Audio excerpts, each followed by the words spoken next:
Le frère du roi de Malaisie a épousé un très jeune mannequin d'origine américaine. Ils se sont mariés malgré de nombreux obstacles. Et au début, cela ressemblait à un véritable conte de fées. Les gens les enviaient, mais 1 an plus tard, Manohara s'est enfui et a révélé une vérité qui a choqué le monde entier. Que se passait-il vraiment derrière les murs du palais? Comment sa mère était-elle impliquée, elle qui, comme on l'a découvert plus tard, avait elle-même un passé sombre? Quels problèmes attendait Manohara après sa fuite vers son pays natal? Et qu'est-il advenu d'elle et du prince Fakhri 16 ans après ce scandale international? Regardez la vidéo jusqu'à la fin pour découvrir les secrets de la famille royale de Malaisie. Commençons. Manohara Odeliapino est née en 1992 dans la capitale de l'Indonésie, Jakarta. Elle a des origines mixtes, une mère indonésienne, Desi Fajarina, et un père américain, George Mans. Ses parents ont divorcé lorsque Manohara avait 2 ans et elle est restée avec sa mère. Mais personne n'aurait pu imaginer que sa mère jouerait plus tard un rôle clé dans sa tragédie. Daisy était une femme ambitieuse. Elle avait déjà connu 4 mariages et avait 2 filles de différents hommes. Elle voyageait constamment entre l'Europe et l'Asie, rêvant d'un avenir brillant pour ses filles. Elle voulait que Manohara vive dans le luxe et fréquente la haute société. Depuis son enfance, elle l'inscrivait à des cours de danse, à des écoles de mannequinat et à des événements mondains. À 12 ans, Manohara travaillait déjà comme mannequin. Et à 14 ans, elle apparaissait sur les couvertures de magazines et était considérée comme l'une des plus belles jeunes femmes d'Indonésie. Tout laissait penser qu'elle allait connaître la gloire et la richesse. En 2006, elle a été invitée à un banquet royal à Kuala Lumpur, la capitale de la Malaisie. Là, la jeune Manohara a rencontré le prince Muhammad Fakhri de l'État du Kelantan, qui avait 2 fois son âge. Dès le premier regard, il a été fasciné par la jeune fille de 14 ans et a commencé à la courtiser avec insistance. Il volait souvent à Jakarta pour la voir et lui offrait des cadeaux coûteux. Au début, Manohara était flattée par l'attention du prince. Mais plus tard, sa persistance et la différence d'âge ont commencé à l'inquiéter. Sa mère, en revanche, y voyait une occasion unique. Ce n'était pas n'importe quel prétendant, c'était un prince. L'épouser signifiait le pouvoir, l'influence et la sécurité financière. On dit que Daisy a convaincu sa fille d'accepter la proposition et a même négocié une grande dot, car elle avait à cette époque des dettes importantes. Au départ, leur mariage en Malaisie a été retardé en raison de l'âge de Manohara et de l'absence d'un tuteur masculin légal. Mais finalement, la jeune fille de 16 ans a épousé le prince de 30 ans, croyant qu'elle allait vivre un véritable conte de fées. Mais pourquoi s'est-elle enfuie du palais 1 an plus tard, provoquant un grand scandale international? Après le mariage, Manohara accompagnait souvent son mari lors des événements officiels. Le couple semblait heureux et les gens remarquaient que l'ancienne mannequin avait pris du poids, pensant qu'elle profitait simplement de la vie luxueuse de la cour. Mais derrière les portes closes, tout était différent. Sa vie est devenue une épreuve difficile. Nous ne pouvons pas raconter tous les détails durs pour des raisons éthiques et à cause des règles de la plateforme, mais ce qu'elle a vécu est difficile à imaginer. Plus tard, Manohara a raconté qu'après le mariage, elle était sous un strict contrôle et ne pouvait même pas quitter sa chambre. Selon elle, soi-disant pour favoriser une grossesse rapide, on lui administrait des médicaments spéciaux qui provoquaient une prise de poids rapide et modifiaient son apparence. Lors de leurs apparitions publiques, elle devait jouer le rôle d'une épouse heureuse, et tout signe de mécontentement était considéré comme une insulte personnelle envers la famille royale. Manohara vivait dans une peur constante. Les gardes du prince s'assuraient qu'elle paraisse toujours souriante lors de ses rares apparitions publiques.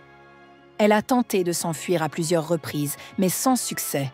Elle était ramenée au palais. 6 mois après le mariage, elle a finalement réussi à rentrer secrètement en Indonésie. Le prince est allé la chercher, lui a offert une voiture de luxe et, en signe de réconciliation, a invité sa femme, sa mère et sa sœur à faire un pèlerinage à la Mecque. Mais juste après le pèlerinage, le prince a emmené Manohara avec lui, tandis que sa mère s'est vue interdire d'entrer en Malaisie. La mère de la jeune fille s'est alors adressée au gouvernement indonésien et à la Commission nationale des droits de l'homme, suppliant qu'on l'aide à ramener sa fille. Mais pendant que les deux pays menaient des négociations, Manohara restait enfermé dans le palais, coupé du monde extérieur. Une chance de s'échapper est apparue quelques mois plus tard, en mai 2009. Le père du prince, le sultan Ismail Petra, est tombé gravement malade et toute la famille est partie avec lui à Singapour pour un traitement médical. Profitant du fait que le prince était occupé, Manohara a tenté une dernière fuite désespérée. Elle se trouvait avec les gardes du prince dans l'ascenseur de l'hôtel Royal Plaza lorsqu'elle a vu sa chance. Elle a sauté hors de l'ascenseur, a appuyé sur l'alarme incendie et a crié pour attirer l'attention. Le service de sécurité de l'hôtel et la police sont rapidement intervenus. Les officiers n'ont pas permis aux gardes du prince d'emmener la jeune femme. Avec le soutien des ambassades d'Indonésie et des États-Unis, Manohara a pu s'envoler pour Jakarta. La nouvelle de son audacieuse évasion a fait le tour du monde. De retour dans son pays, elle a tenu une conférence de presse en larmes, racontant ce qu'elle avait vécu. Manohara a porté plainte contre le prince en Indonésie, réclamant justice. Le prince, de son côté, a nié toutes les accusations et a déposé une plainte en diffamation contre elle et sa mère devant un tribunal malaisien, qu'il a gagné. Le tribunal a ordonné à Manohara non seulement de retourner auprès de son mari, mais aussi de lui verser près de 2 millions de dollars. Mais Manohara a refusé d'obéir, sachant que revenir signifierait perdre à nouveau sa liberté. Elle a demandé le divorce et ne s'est jamais retournée. Cependant, après son retour en Indonésie, la vie de Manohara n'est pas devenue paisible. Le grand scandale s'est transformé en un drame familial public, dans lequel il était question non seulement de sentiments, mais aussi d'argent. Deux figures paternelles se sont disputées l'influence dans sa vie. Son père biologique, un Américain, a soudainement pris le parti du prince et accusé Daisy, la mère de Manohara, de manipulation. Pendant ce temps, son beau-père, le troisième mari de sa mère, affirmait qu'il avait élevé la jeune femme et voulait l'emmener en France. Cette lutte pour le pouvoir n'a fait qu'aggraver le chaos autour de Manohara. Plus tard, elle a admis dans une interview que c'était le moment le plus douloureux de sa vie après sa fuite. Sur fond de ce drame, certaines organisations indonésiennes ont demandé aux autorités d'enquêter sur sa mère pour exploitation de sa fille, et même de déporter Manohara en raison de sa citoyenneté américaine. La société s'est divisée. Certains compatissaient avec elle, tandis que d'autres doutaient, surtout après les rumeurs selon lesquelles sa mère aurait reçu de l'argent avant le mariage. Mais une chose était claire. Lorsque Manohara est revenue en Indonésie, elle était brisée, physiquement et moralement. Il lui a fallu des années pour se reconstruire. Aujourd'hui, Manohara a 32 ans. On dit qu'elle n'a presque plus de contact avec sa mère. Trop de douleurs restent entre elles. 16 ans plus tard, Manohara est devenue un symbole de force intérieure et de résilience.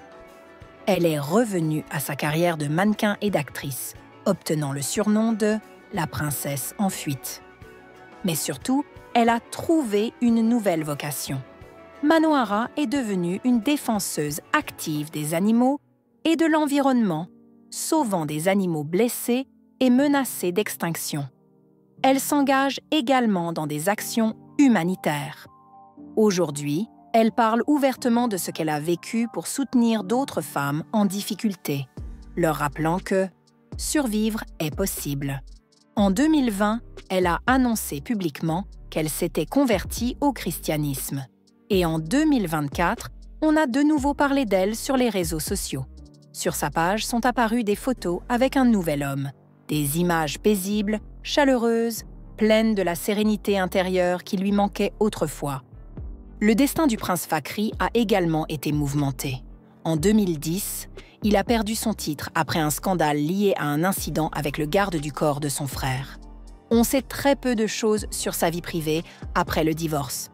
Il s'est concentré entièrement sur la lutte politique pour son poste. Et il a réussi. En 2022, il a retrouvé son titre. Et au début de 2024, il a été proclamé prince héritier de son état natal, le Kelantan. Peut-être entendrons-nous bientôt parler d'une nouvelle épouse du prince Fakhry et espérons qu'elle aura plus de chance que Manohara. Car, comme il s'est avéré, la vie dans un palais ne ressemble pas toujours à un conte de fées. Et vous, qu'en pensez-vous? Qui, selon vous, porte la plus grande responsabilité dans ce drame? Le prince ou sa mère ambitieuse? Écrivez votre avis dans les commentaires. Merci d'avoir regardé la vidéo et mettez un like si elle vous a plu. À bientôt!